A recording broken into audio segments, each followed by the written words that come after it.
Okay, hi everyone. My name is Dr. Brian Hoang from Whittier Hearing Center. And today our title for this webinar is going to be home communications. We're going to be talking about some strategies on ways you can communicate more effectively at home, especially when you yourself or someone you know has a hearing impairment. Okay. So a little bit about myself. I've been working here at Whittier Hearing Center for the past several years as a clinical audiologist. And before that, I was in school. So without further ado, I'll just dive right into our topic for today. I'm gonna go ahead and share my screen so you can see the PowerPoint slide.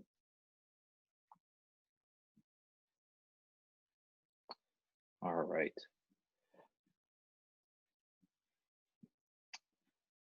So again, the topic for today is going to be communication breakdowns at home and some tips on listening in difficult, noisy situations. So here are some of the factors that you may encounter during your communication breakdown. These are probably the key things that make it difficult for you to hear your loved ones if you're struggling to hear, at home. Um, if someone if someone in your house has a heavy accent, or or a guest comes by your house with a heavy accent or poor pronunciation, that may be a cause for a communication breakdown right there, because your ear is already used to hearing a certain type of accent. Now, if you try to introduce it to something new while you're having a hearing impairment, that makes just things a lot, like 10 times more difficult. That's the reason a common report that I hear from patients is that whenever I listen to a British show or a British sitcom, I can't understand what they're saying. And that's because you're not accustomed to their accent. And now that you can't hear the nuances of their pronunciation, it makes it that much more difficult for you to understand it. The second thing I want to touch base on is background noise. Background noise is probably one of the biggest concerns in terms of listening and listening at home. If you have the dishwasher running, if you have the TV on very loud, if you have the the blender going, there's all these things can actually make it impossible for you to hear. So those are some things we're going to talk about and how to navigate around it. Dim lighting, believe it or not, every one of us does a little bit of lip reading whenever we talk to another person. That's why during these times of COVID and Corona and the coronavirus pandemic, it's very hard to understand some people behind the mask. Not only because it's being a little bit muffled, but you cannot read the lips as well as you can. Some people try to bypass us by creating some clear film over their mask so that their loved ones who have hearing impairments can still read their lips. That's one way to overcome this factor. Another thing is fatigue and lack of attention. As the day draws on throughout the day, you may have a little bit of exhaustion, and so that could be a cause for difficulty listening in noise. So my tip number one is tell the speaker. So whenever you're talking to you're talking to someone and you can't quite understand what they're saying because they're speaking too low, or if they're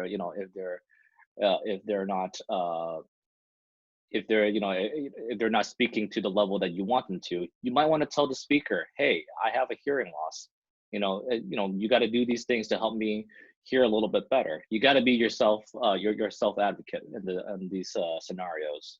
It's always important that whenever you're in a setting that you're not used to, it's best to try to let the speaker know that they need to be aware that you do have a hearing loss, and that they would need to have to accommodate you a little bit more.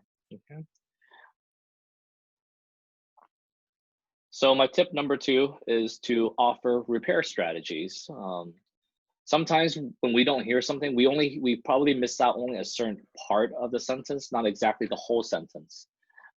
Context clues gives us quite a bit of leeway so that we can actually understand what's being said, but that's not always the case. So if you can ask them, hey, can you repeat just that one part, at the end there where you said something, but I didn't quite catch it. That will give the speaker a little bit more understanding as to what to do. Because otherwise, most of the time when I see people ask for someone to repeat, they end up just yelling a lot louder, but not necessarily clearer. So what you want to do is offer some strategies. Tell them what to do. Just tell them, hey, can you just speak it a little bit slower instead of just raising your voice? It's not the volume that I'm having issues with. It's the clarity and the speed of which I'm processing these words. So just offering some tidbits, so that the speaker can work around, your hearing loss. It could go a lot of ways. Best thing to do is try not to fake it. I mean, if you don't understand something, don't try to bluff your way through and just nod. It makes the communication breakdown even worse. And that person can keep on going on and on and on until you're essentially lost in the conversation. Best thing to do is be honest about it, offer repair strategies, be your own self-advocate. So that leads me to my next one, distance. So distance is probably one of my biggest, I'm guilty of this as well too. So every time you move about double the distance from where you're standing to, in contrast to the person, you lose about 6 decibels. So let's just say that you're standing 3 feet away from another person and you're speaking to that person, or that person is speaking to you. The volume that's reaching your ear is probably approximately 65 dB average conversational level. But if you back away 6 feet, even more than that, making it 9 feet now, that intensity goes down to 59 decibels. So every doubling of the distance is a 6 decibel loss in volume. What you want to do is try to close that distance.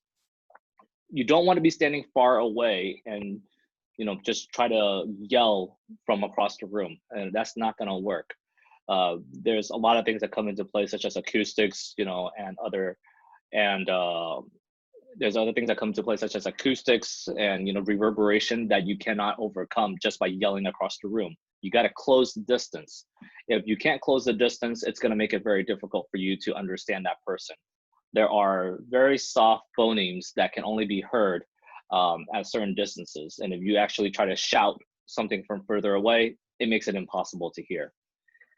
Take this, for example.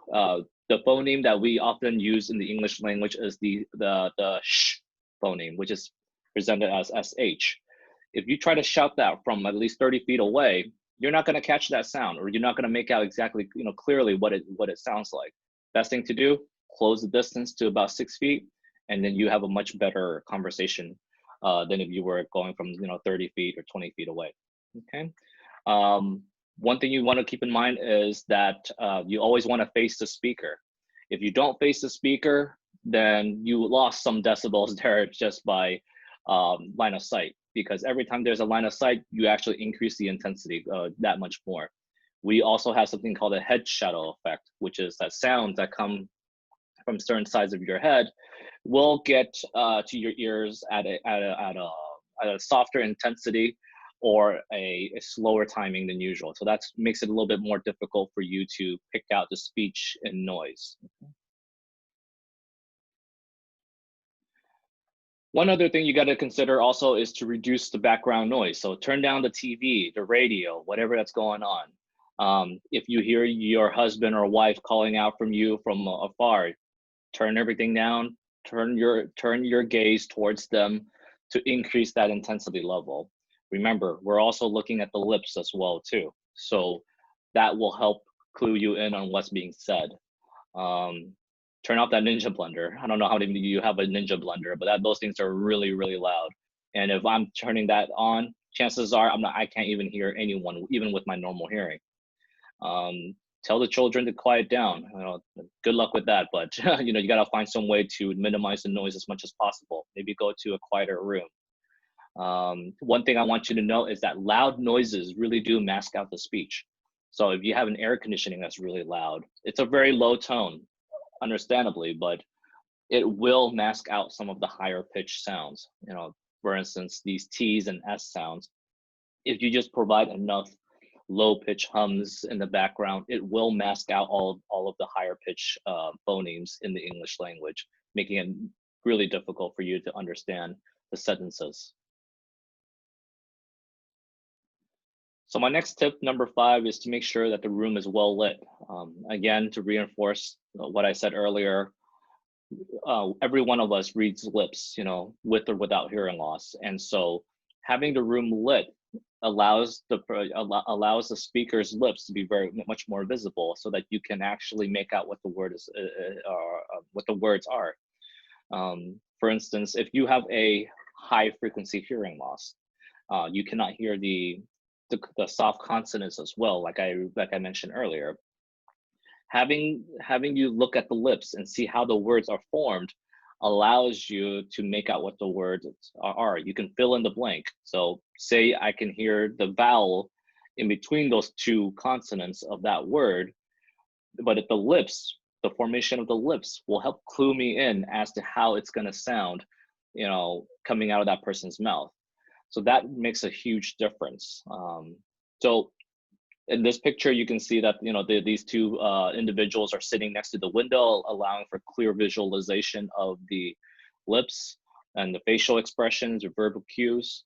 And if you're not in a room that has a lot of windows, what you can do is turn on the lights and make things a little bit more visible. Okay. You can also close the distance in those instances as well too, making it a lot more audible for for the person that's having the hearing loss. Let's see. Someone once told me before that 70% of communication is actually through verbal expressions. And I believe that, because, even though sometimes a hearing impaired individual cannot hear what is being said, the expressions and the verbal cues kind of lets the person know what is being said. And that is very true in this case.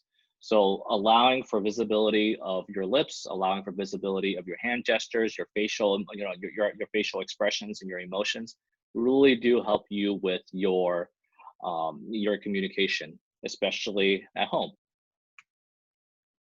All right. So adjusting the room acoustics. This is something that not a lot of people quite understand about, so I'll just kind of go slowly through this.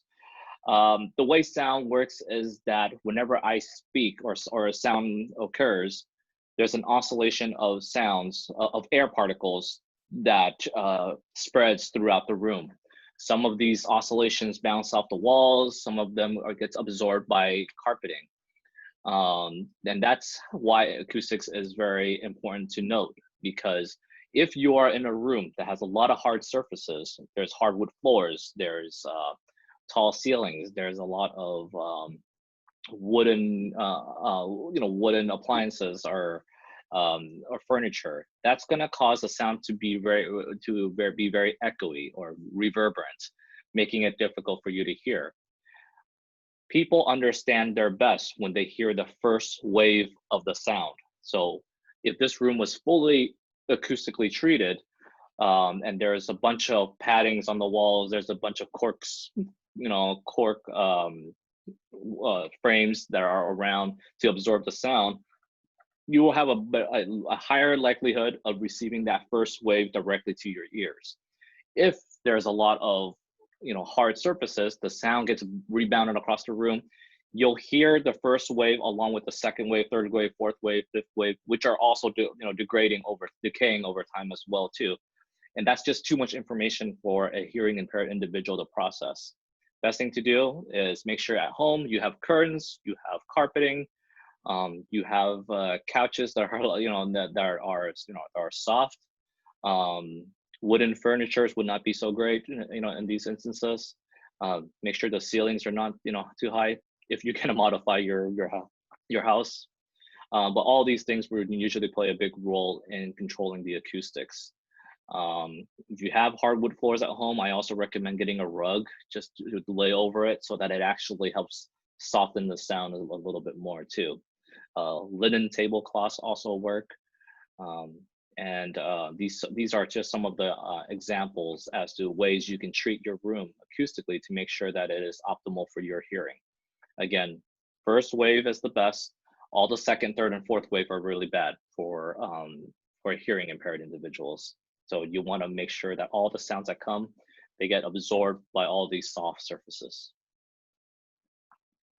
Number 7 is a no-brainer, and always try to anticipate the topic. If you're going to the doctors, you might want to anticipate what is being said. It's most likely going to be your about your vital signs. It's going to be about your health, your dietary habits, things like that. These are some of the topics you should be jogging through in your mind when you try to meet the person that you're going to be talking with. If your daughter is coming in to talk to you about financial investment, you should be familiar with the terms such as Roth IRA, your 401k, your dividends, all these different investment terms. You should be thinking about those already. And if you're not quite sure, like before, always ask for clarification. Ask, offer repair strategies. Make sure that you can optimize the room, the lighting, and the acoustics to make sure that you can understand your daughter. If you're kind of lost in the conversation, you can ask the speaker to alert you to what the topic is going to as well. We don't always settle on one topic in the conversation all the time. We jump around. So if you're speaking to someone that is, you're speaking to your daughter about financial investment, but then she turns around and talks about your grandchildren, that might get lost in the transition. So you tell your daughter, tell your son to let you know when you're switching topics. You can just say, oh yeah, so about my son, or the other day, for example, they'll come up with some kind of transition to let you know that, hey, we're switching gears. If you're kind of lost, you can also ask yes and no questions too. You can say, are we still talking about that, about repairing that engine? Are we still talking about repairing that bike? Are we still, talking about, playing games at night or something like that? So those are some of the things that you can do to try to get clarification about the topic that, you're talking about. Okay. All right. So tip number 8, take a break. So like I said before, one of the factors is fatigue. If you're tired throughout the day, you might want to take a break before you chime in on a conversation. Or if you're going to be meeting someone very important at 1 p.m., you might want to take a break right around 12. Just give yourself some relaxation before you actually get into that meeting. For instance, I have a webinar today at 1 p.m. and if there are questions that are being asked, if I'm too fatigued, I won't be able to answer them. So taking a little break before, even if it's just a few minutes, can help you, re-energize and pick up the conversation that much easier. It doesn't have to take long. You don't have to take like a full hour's nap in order to get ready for that, that meeting. But just sitting down, turning everything off, making sure everything is silent, giving your brain that rest that it needs will help you hear better. Okay. So in summary, I'm going to go over all the tips again to try to sum it up for you, so that you can practice these at home, or in various noisy situations. So tip number 1, tell the speaker. Always tell the speaker. Be an advocate for yourself. Let them know that, hey, I have some trouble hearing lately. Can you help? Can you speak a little slower? That leads to number 2. So offer repair strategies, telling them to speak slower. Or you can tell them, hey, I missed out that last bit of that you were saying. I heard that you were talking something about a bike. What is it that you're saying? Those are repair strategies that you can use to clarify what's being said. Tip number 3 would be to move closer. Decrease that distance from one another, because that helps you get the volume that you need to hear all the nuance in speech. Okay. Reduce background noise. Anything that goes on in the background can make the speech fuzzy. So if I have an air conditioning unit that's really loud, consider lowering that so that you can actually hear the person a little bit better, or move away from the vents as much as possible. Turn down the blender, turn down the TV, the radio. All these things can actually help you reduce the background noise. And tip number 5, make sure the room is lit. Like I said before, visibility is huge because all of us, no matter what, we use a little bit of lip reading in order to communicate.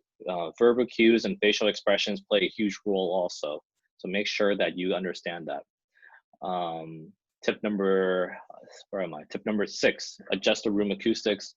If you can, I mean, some of this is kind of out of your way, but if you can, make sure that you have curtains on, over your window so that the sound gets absorbed by the curtain or by the rug that's on the floor instead of just having the plain hardwood floor bare. You can have soft couches, you can have linen tablecloth, things like these, that will help you improve the acoustics of your room so that you can get that first wave, which is very important for you to understand the speech. That first wave is probably the most untainted sound that can get to your ear without any kind of reverberation or echoes that decay its quality. Okay. Number 7, anticipate the topic. Make sure that you kind of know ahead of time what you're going into. If you're talking about investment, make sure you understand the terminology such as the dividend investing or or growth growth investing or 401k, things like that. Just understand what what's being said, and all the terminology that might be thrown about in that conversation. And lastly, take a break. Make sure you rest up.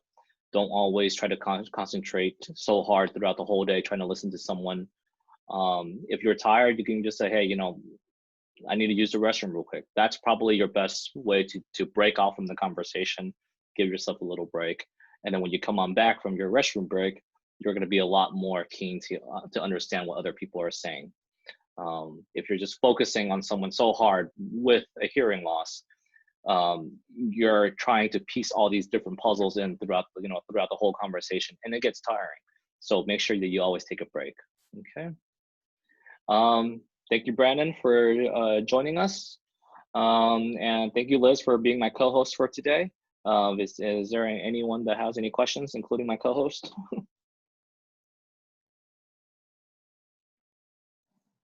So how does making sure the room is lit help with hearing again? Making sure the room is lit allows you to see the lips, the lips of the speaker a lot better. So if you're able to read the person's lips, you can actually see the formation of the words a lot better. A lot of individuals who have hearing loss can't see the formation, can't understand the consonants as well. Like, for instance, words like hat, cat, sat, and fat. Those are often get mixed up a lot, even with my grandparents. They can't understand the consonants as well. They can't pick that up anymore. So they only hear the the a sounds, but they don't hear the consonants as well. Having the visibility of the words form the T, the S, or the C sound will help clue the person with hearing loss in on what the word is being formed. That's why it's important to have. That's why it's important to have the lighting. Yeah, you're welcome, Brennan. Thanks for joining in, man. All right. All right. Well, I guess that pretty much sums up for this webinar. I'll have the recording posted on Facebook and then share it to everyone on online. Maybe this will go on YouTube as well too. Thanks for chiming in, and I hope you guys all have a blast. Thank you, and I'll see you next time on our next webinar. Okay. Bye-bye.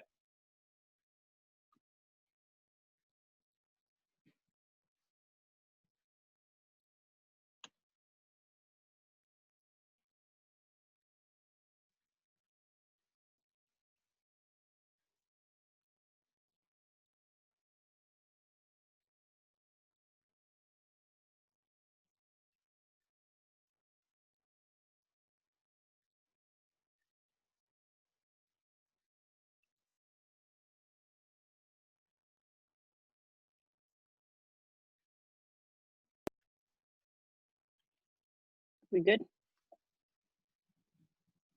Yeah, hold on. I can't see the cursor after I stop. It's weird. Okay, let's stop the recording.